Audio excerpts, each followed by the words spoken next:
and a Wilco from Peggy Whitson. We're coming up on the T-minus 8-minute mark. Next major event that'll be occurring on the Falcon 9 is the engine chill event. That happens at T-minus 7 minutes. We open the pre-valves, feeding both the RP1 kerosene fuel as well as the liquid oxygen. And that'll go to the Merlin 1D engines. The liquid oxygen, we actually open a valve and we allow some of it to bleed off overboard out into the warm Florida air here in the early morning.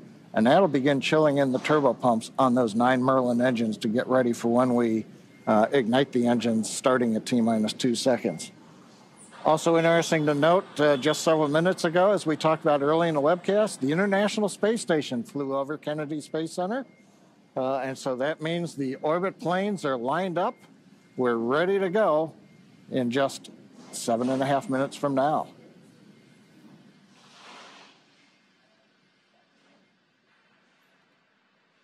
Now, while we're getting ready to open the pre-valves, which is one of those what we might call significant events in the life of the Falcon 9 as we count down, we'll also be chilling in the upper stage engine. We'll hear that call out also in flight when we do some additional chill in at about 1 minute and 52 seconds.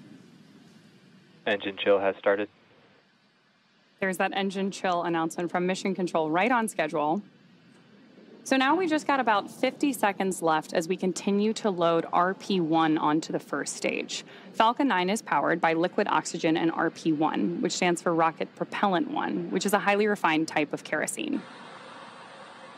By the time we reach liftoff, दृश्य आपण या क्षणी पाहतोय XGM-4 काही क्षणात आता अंतराळ झेपावणार आहे. भारतीय अंतराळवीर शुभांशु शुक्ला या मोहिमेचे पायलट आहे. विशेषतः 1984 नंतर होत असलेलं हे उड्डाण भारतीय वंशाचं सगळ्यात महत्त्वाचं खरं तर हे उड्डाण मानलं जातं. राकेश शर्मा यांच्या नंतर अंतराळ झेपावणारे पहिले भारतीय शुभांशु शुक्ला. ही कमर्शियल खरं तर उड्डाण आहे, कमर्शियल ही स्पेस आहे, पण सगळ्यात महत्त्वाचं हे उड्डाण सर्वार्थानं महत्त्वाचं मानलं जात आहे. या सगळ्याविषयी बोलण्याकरता आपल्यासोबत अंतराळ विषयाच्या अभ्यासक लीना बोकील मॅडम आपल्यासोबत जोडल्या गेलेल्या आहेत. लीना मॅडम, ही शेवटची काही मिनिटं जी असतात, काही सेकंद जी असतात, ही फार महत्त्वाची असतात. ही सेकंद धाकधूक वाढवणारी, ही सेकंद तितकीच उत्सुकता वाढवणारी. हो, नक्कीच. एकतर उत्सुकता आहे, एक्साइटमेंट आहे आणि पुढे काय होईल किंवा यशस्वी उड्डाण किंवा प्रक्षेपण होईल की नाही ही धाकधूक सगळ्यांनाच असते. म्हणजे तिथे मिशन कंट्रोलमध्ये आहेत ते सायंटिस्ट, इंजिनियर आणि त्यासोबत आपलेच आता हे अंतराळवीर आणि त्यातल्या त्यात ग्रुप कॅप्टन शुभांशु शुक्लांसाठी ही मेडन म्हणजे पहिलीच मोहीम आहे. नक्कीच त्यांना एक एक्साइटमेंट बिल्डअप झाली असेल आणि अतिशय क्रुशियल असतो हा वेळ. लीना मॅडम, जसं आपण मघाशी चर्चा करत होतो या सगळ्याविषयी, 1984 नंतर होत असलेली ही पहिली मिशन हे मानलं जात आहे. त्यामुळे हे मिशन सर्वार्थानं महत्त्वाचं असणार आहे. XGM-4 या मिशनची वैशिष्ट्य अशी काय सांगता येतील? एक्झियम ही अमेरिकन खाजगी स्पेसची कंपनी आहे आणि ही कमर्शियल मोहीम आहे. म्हणजे हे फक्त नासाचे शास्त्रज्ञ आणि ॲस्ट्रॉनॉट चाललेत असं नाहीये, तर खरं तर आंतरराष्ट्रीय आहे.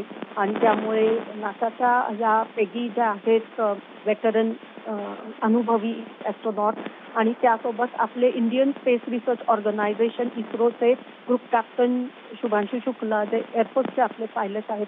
तर नक्कीच याच्यामध्ये आपण इस्रोने त्यांना मोठी अमाऊंट देऊन आपलं स्थान पण ते मिळवण्यासाठी पण मेरिट लागतं आणि हे मिळवलेलं आहे भारताने. इस्रोचे पहिले हे अंतराळवीर जे म्हणजे भारतीय first astronaut who will go to ISS आणि राकेश शर्मा सरांच्या नंतर ग्रुप कॅप्टन शुभांशु म्हणजे शुक चाललेले आहेत. So it is a great milestone आणि खरंच ऐतिहासिक क्षण आहे. अगदी लीना मॅडम, हे मिशन इस्रोसाठी सुद्धा तितकंच महत्त्वाचं आहे, कारण मानवी मोहिमेच्या दृष्टीनं हे मिशन अतिशय हेल्पफुल असणार आहे, अतिशय महत्त्वाचं ठरणार आहे. पण त्याहून महत्त्वाचं येणाऱ्या काळातलं गगनयान हे जे मिशन आहे त्या दृष्टिकोनातून पडत असलेलं हे एक महत्त्वाचं पाऊल आहे. हो, नक्कीच. गगनयान हे भारतीय अंतरिक्ष स्थानक असणार आहे. आपलं संपूर्ण स्वदेशी बनावटीचं आणि फक्त रशियाची थोडी हेल्प घेतलेली आहे आणि ट्रेनिंग ॲस्ट्रॉनॉटची तिथे झाली होती, व्योमनॉट किंवा गगननॉटची. त्या गोष्टी सोडल्या तर सगळं आपण भारतात बनवलेलं आहे. आणि त्यापूर्वी आता गगनयानच्या मिशनच्या आधी हे सगळं करणं आवश्यक होतं, कारण इस्रोला काही गोष्टी पहिलीच वेळ असल्यामुळे थोडे अनुभव आणि या सगळ्या गोष्टी आता शुभांशू शुक्लांना मिळणार आहेत. लोकशाही मराठी ऐका, पहा, जागरूक रहा.